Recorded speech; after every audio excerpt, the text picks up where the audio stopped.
Welcome everybody to our Good Neighboring Conversation series. I am here with Phil Wheeler, who is the former director of Rochester-Olmsted County City Planning. Sure. Thanks, Phil, for joining me.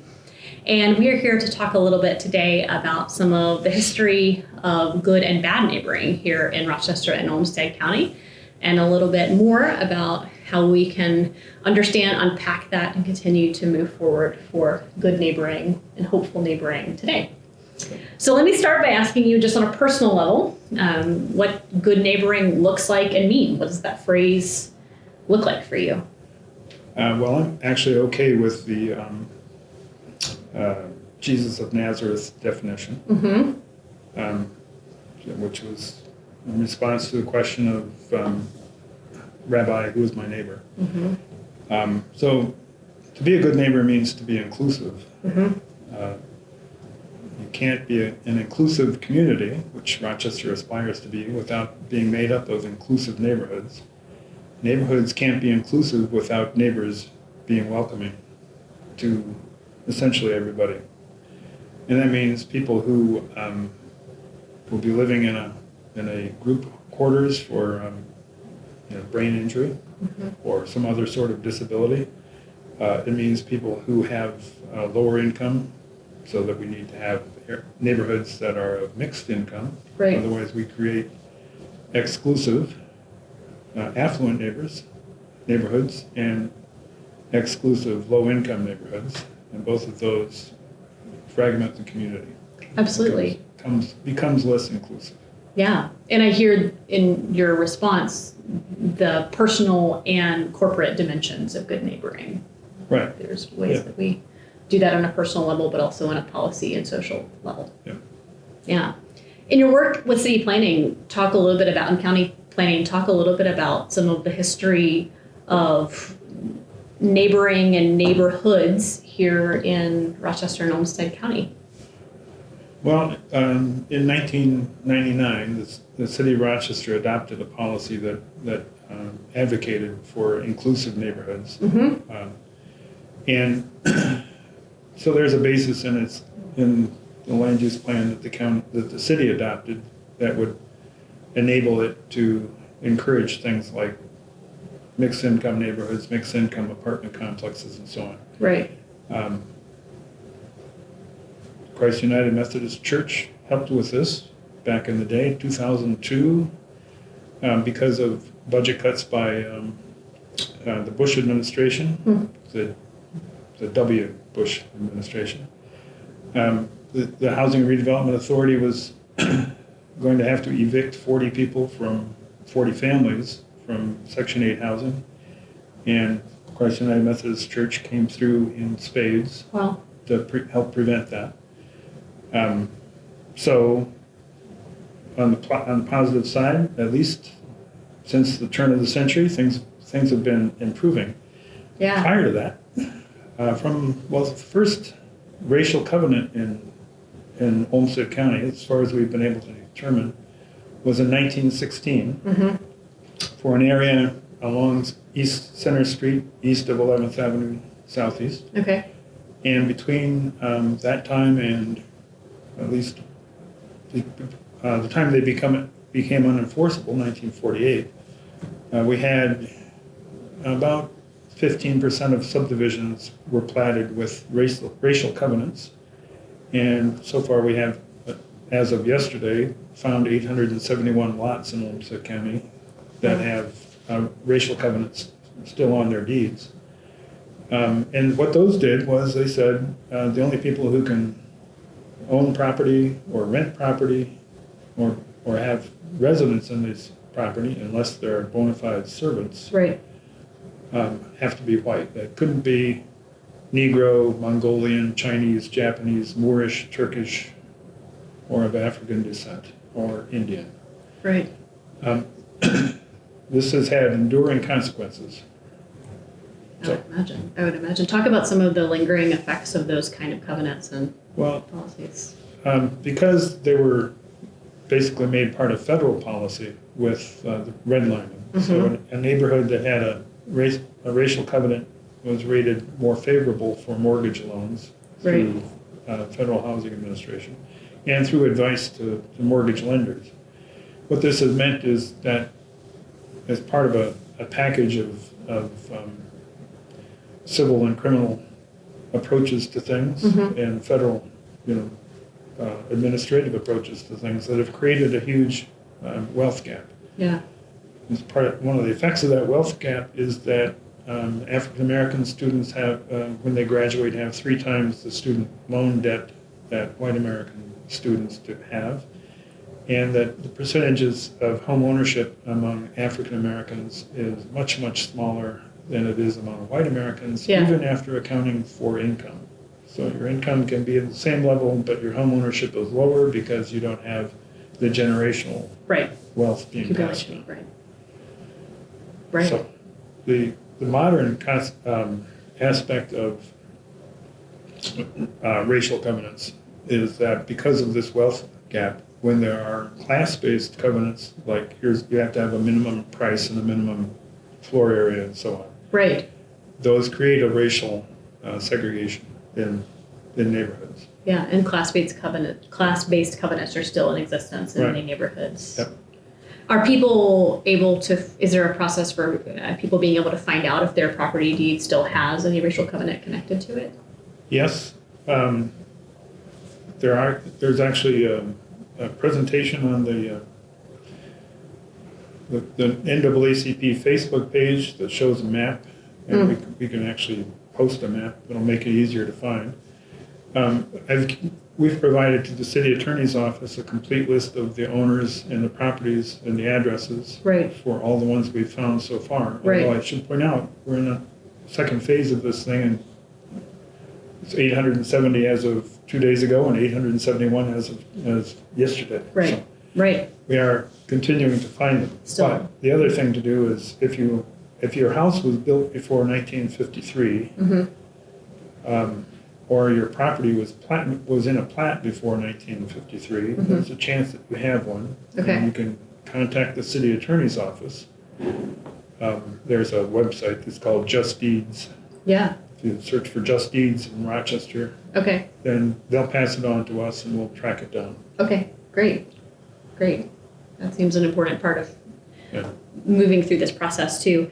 The phrase good neighborhood, I feel like is kind of a loaded phrase. Can you talk a little bit about what good neighborhood might mean, what it has meant? Is there a possibility for something being a good neighborhood in a genuinely good and faithful way still, or does that have too many strings attached at this point? Well, it's interesting that the term exclusive neighborhood is still considered to be a desirable term.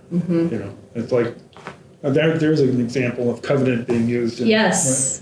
So exclusive, you have to ask who is it excluding? I think for a neighborhood to be good, neighbors have to interact with each other in helpful ways. Yep. On my street, we have sort of a coalition of snow shovelers. Yeah. And so sometimes you go out and do it, and sometimes somebody else goes out and does it before you get a chance to.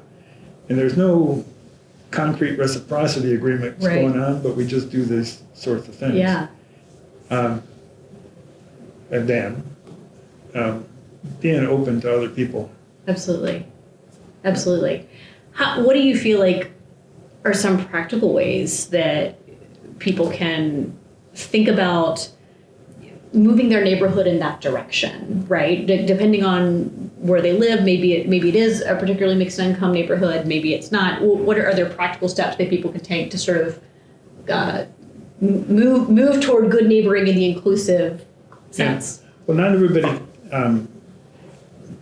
can buy a house and sell it to somebody who's not typical of their neighborhood, but everybody can become a community sponsor. So the church I belong to is sponsoring an Afghan refugee family. Yeah. We would like, some of us would like, for us to sponsor an asylum-seeking family. Yes. And those are opportunities that are available to everybody. Great. And that means that all those people who are part of that sponsorship group get to meet somebody that maybe doesn't speak English. Right. Or speaks it as a second language. Then they can welcome people. Absolutely. And There are, millions, not just, we've heard about the Ukraine crisis, and there are 3 million refugees now. And that's not adding that large a percentage to the world supply of refugees. Right. The world supply of displaced people is somewhere at 25, 30 million people. So 3 million is 10%, that's a large share, but they're everywhere. Absolutely.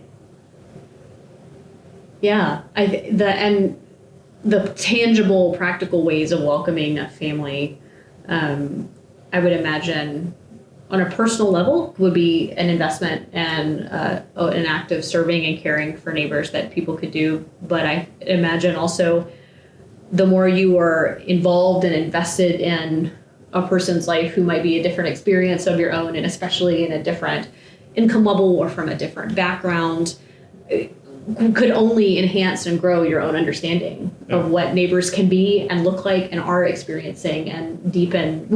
Maybe we're already starting as good and empathetic people, but it feels like that's not a bad thing to want to deepen our understanding of what that looks like in practical ways for our neighbors who are here in this community, like you said. Yeah. The experience of helping a refugee or an asylum-seeking family is really eye-opening. Mm-hmm. So asylum seekers can't work legally, right? And yet they can't survive either without, either working or being supported. And if they work without authorization, then they can't pay taxes, because that would require that they have a social security number. And so they're guilty of not paying taxes, which is tax fraud, or they're guilty of getting a false social security ID, and that's fraud. Right. So there's just all kinds of catch-22s in the system. Yep. And working with an asylum-seeking family opens your eyes to a whole lot of things that maybe the political system that we're operating under might improve on. Absolutely. Same thing with the refugee families. They're here, they are supported for 6 months, and then they're on their own. And so the goal is to get them financially independent, which is hard enough for people who speak English. Absolutely, absolutely. Part of my employment history is working in employment with a refugee resettlement agency. And so I have taken folks around who were not only educated but also employed in various professions in their country of origin, who are finding entry-level service jobs here in the U.S. And even that process in and of itself is an incredibly humbling and distressing process to see, even though it makes folks also really proud to be able to come here and to work. It's very eye-opening. Yeah, it's a, nobody comes here, hardly anybody comes here without some sort of level of push from their home country, because after all, they grew up there. I grew up in Ohio, and I came here not because of a push, but anyway. Right. But, so you give up your culture, not all of it, but your language, your ability to tell jokes, and you're sacrificing basically for your children. So people who were attorneys in Eastern Europe are working here as retail clerks, that kind of thing. Absolutely. And that's if they're lucky. Absolutely. Absolutely. Can you think of any other practical ways that people can be involved in some of the efforts to be good neighbors here in Rochester? And when there's a proposal for a different style of housing, for example. Yes. Or for a group quarters for people who need to live in a group quarters situation, don't fight it. Yeah. And when your neighbors say something like, well, it doesn't belong in our neighborhood, ask them why your neighborhood is so much different from all the other neighborhoods, and what kind of neighborhood does it belong in? Right. What's the distinction here? Yeah. Pin them down on it. Yeah. Thank you for that. I think that's a really important thing to encourage, having some good and, building on the personal relationships that you might have Yeah. with your own neighbors. Think about ways that you can broach these topics and be in conversation around some of the larger policy issues and questions. Elected officials hear from people who are opposed to things to a much greater extent than they hear from people who are in favor of things. I would imagine. And so I'm sure members of the Methodist Church would never say things like, our children would never play with the children of those people, which we heard at a hearing once. Or my children are profoundly gifted and there's no way they should have to attend the same school as children of those people. Right. So lift up our voices. Won't ever say that. But Thank when somebody in their neighborhood says that kind of thing, they ought to be challenged. Yeah, and to your point, to lift up our voices for what we are in favor of, Right. and the vision of an inclusive community in practical ways is something that we have opportunities to support and to advocate for. Right. Thank you, Phil. There is a lot to unpack here and a lot to talk about, but I really appreciate your wisdom and the work that you've done on this topic, and the ways that you continue to offer up leadership and advocacy, jumping off points for other folks to participate in it as well. Well, thank you for the opportunity. Absolutely. Thanks so much. Thanks for joining us.